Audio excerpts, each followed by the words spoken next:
listener, to the last open call episode of this, our first season of Chicago Airwaves Horror Thursday Night segment, or more succinctly, Gothic FM. Next week we delve into my occult investigation of the Shining Madonna, one of my earlier cases. I digress. Tonight we follow the sad, fickle reality of memory when recalling your actions occur with little trouble, but remembering why you so willingly abandoned home and hearth in the dark midnight hours for hilltops alongside a cross-dressed entity rather escapes you. Even more so why you deemed it fit to bring with you a small mammalian sacrifice. This is Dust.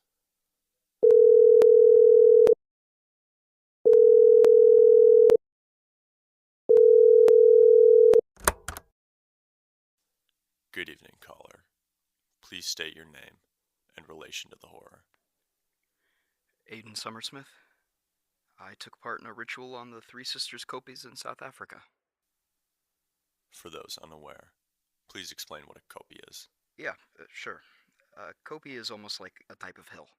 Geologists will probably crucify me for trying to explain the difference, but what you need to know about the Three Sisters Kopis: they slope up like normal hills for a couple of 100 feet, then there are these weird little rock formations at the top and in the middle.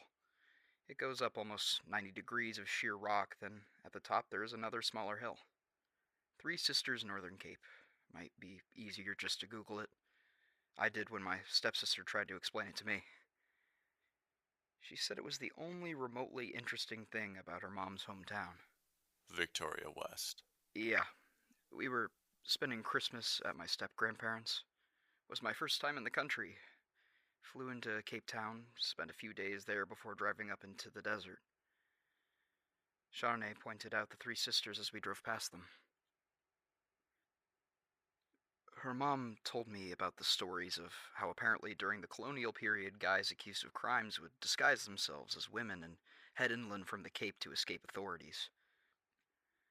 Some local legends say the most well-known criminal turned cross-dresser also turned supernatural being, Anki Somers, called the Three Sisters home. Anki Somers is basically the boogeyman over there. The only difference, a pretty massive difference, is he is real. My stepmother's family bred like rabbits. There were 8 under 12-year-olds there. Me and Charnay were 19, so the designated babysitters. Honestly, I prefer spending time with kids versus arguing if it's the optimal time to invest in tech stocks or answer for the 5th time why I'm a vegan. The kids were cute. Lynette was 9 and already had this intricate plan to become a cardiologist and get married to a neurosurgeon. They would live on a fruit farm in KwaZulu-Natal and have 5 kids. Their parents put them all to bed around 5 p.m. At 10:59, they checked on the kids before going to bed. All of them were gone. The neighbors came to us asking if they knew where their children went. It wasn't 15 minutes before every house in the vicinity congregated on the street, rushing house to house. I helped calling private security and police. Those on the other side answered with hoarse voices and interrupted sobs. The police and private security's children were gone as well. The community organized search parties. Those hiding their emotions best went out driving around the town. I made coffee and tea for those who stayed behind. The grandmas placing tissues to tears on their cheeks, or grandpas too old to do more than help me care for those left behind. You know the moment when the sky is that dark blue before sunrise? That was when Charnay ran into the room. The kids were marching into town. A swarm of little kids in their pajamas scurrying with loud pitter-patters up the road. 1 or 2 breaking off when they passed their house, climbing over the walls around their parents' properties or slipping through an open gate. In the middle was one being too tall for the children's rabble, holding Lynette's hand on one side and a blonde boy's on the other. The being had a sunbonnet like the Handmaid's Tale hat, white in its previous lives, but now black and brown with dust and holes. Long, wispy hair straggled down its hollowed out, ash white cheeks hidden behind dirt and mud. He he had these leopard like yellow eyes that glowed, and it was dressed like a woman from the 1700s with soot scorched holes in the dress, unwashed since it was first worn. As the sun rose, it vanished. Some parents shouted at their kids, "Where were they?" Others tried to hug them, but the kids ignored them and slipped away to their beds, climbed in, and closed their eyes. Were there any visible afflictions on the children? No, I mean, there were some small scrapes and bruises, especially on their hands and knees, but nothing a kid wouldn't have from just playing rough. They were all insanely dirty with dust, though. When they awoke, was it in unison or scattered times? What? Did they wake up at the same time or different times? Oh, they woke up at different times. Some kids woke up within half an hour, especially if their parents kept pestering them. Other kids woke up hours later.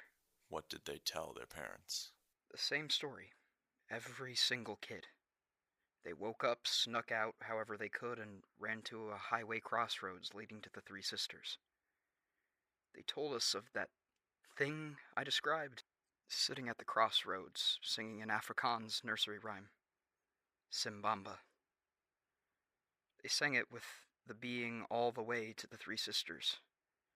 All the way scrambling up the hill, clambering up the last 90-degree bit until they were at the top.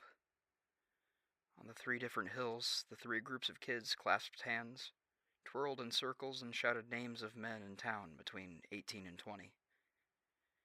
Lynette remembered during her turn, she said my name. The kids climbed down and followed the creature back to town. Did the children elaborate on any reasons for this behavior? No, they said there was a reason. They knew the man dressed in women's clothes was waiting for them, but they forgot why when they came back. They understood they had to say names, but they didn't remember why. They all confessed to being supremely happy on the Three Sisters, but again, why? And you are certain no one was injured? The really bad stuff happened the next night. It was my turn. My eyes opened themselves, satin sheets unbearably scratchy and coarse. I threw them off and went barefoot to the window. I had to make sure I did it quietly, for some reason. I climbed through the window and over the garden fence. Other guys my age were sneaking out too. We said each other's names as we accumulated in front of him. His yellow, almost toothless smile felt comforting. He had inches-long fingernails as thick as tree roots. I knew it before he offered his hand to the crowd. We were 39 guys, exactly, but only me and this one blonde farm boy crept to the front and took a hand at each of his sides. He cackled. We were off in comfortable silence. Our tranquil march to the Three Sisters stopped halfway through. Each of us ran into the desert. I found a spring hare, knelt down, picked it up by the scruff around its neck, and forced my thumbs through its eyes until the mush of its brain squeezed out. The other men all brought their own small sacrifices. Rabbits, birds, one guy had a small deer. I still don't understand why I did that. Or why I wanted to. We walked up the kopjes with our offerings, helping each other to get over that last steep incline. I was on the kopje to the right, the thing in the middle, and Blondie on the left. 13 guys per hill. We danced in a circle, elbows locked with each other, sacrifice in hand, wailing. Thunder cracked as lightning separated our pieces of sky into three. When my eyes adjusted, he was next to me, his nose against my cheek, neck moving like a hunchback snake.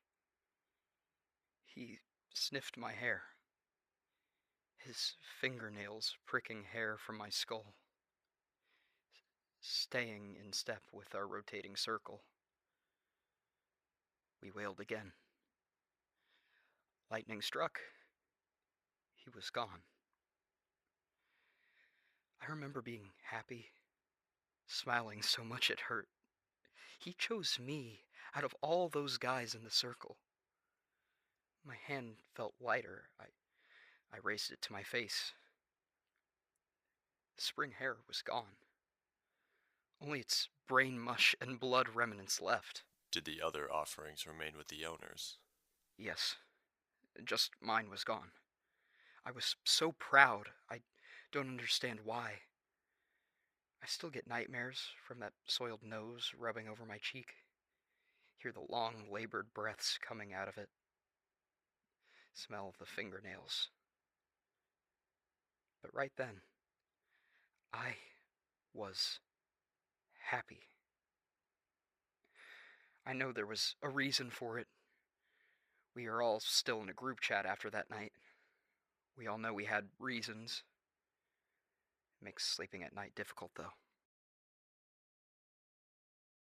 Again, we wailed. Again, lightning segregated the sky. Again, my eyes adjusted. Me and Blondie were on the middle hill.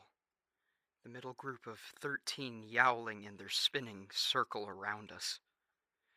The being held my spring hair sacrificed to one side and Blondie's turtle to the other, arms outstretched. The creature spoke in a voice I can't mimic, in a language I didn't understand. Everyone stopped spinning. Blondie glared at me. The others flicked gaze between me and Blondie. It spoke again in its deep, cracked voice.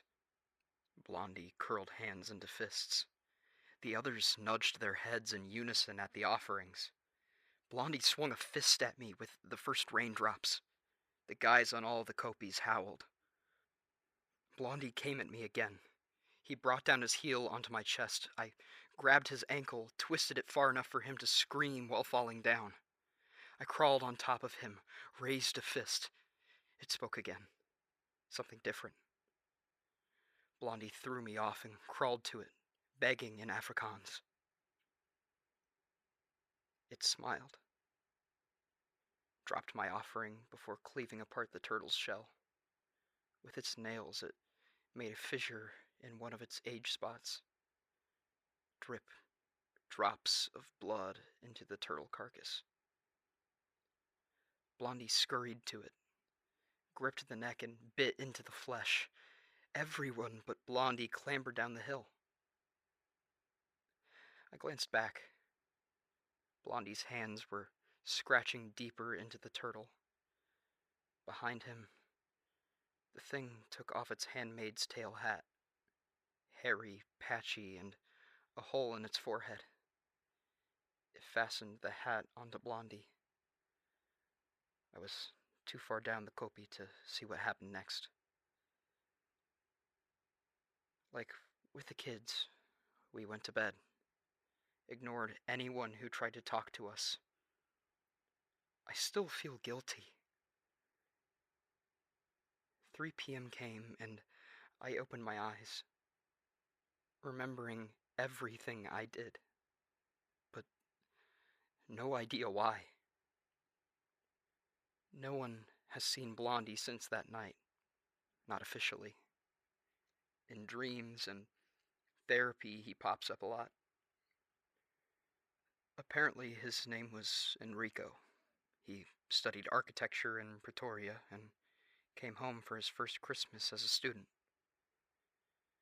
But there was one report when a guy visited Loxton close by.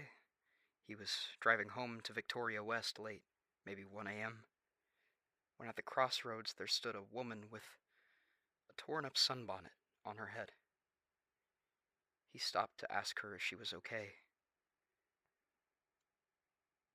She looked up. It was Enrico, with leopard yellow eyes. Thank you, listeners, for joining us tonight. We are grateful for all of the support we have received thus far for Gothic FM. It is a blessing to count you as a part of our listening ritual. Until next week, stay curious, stay morbid, and remember to search the dark corners of your life.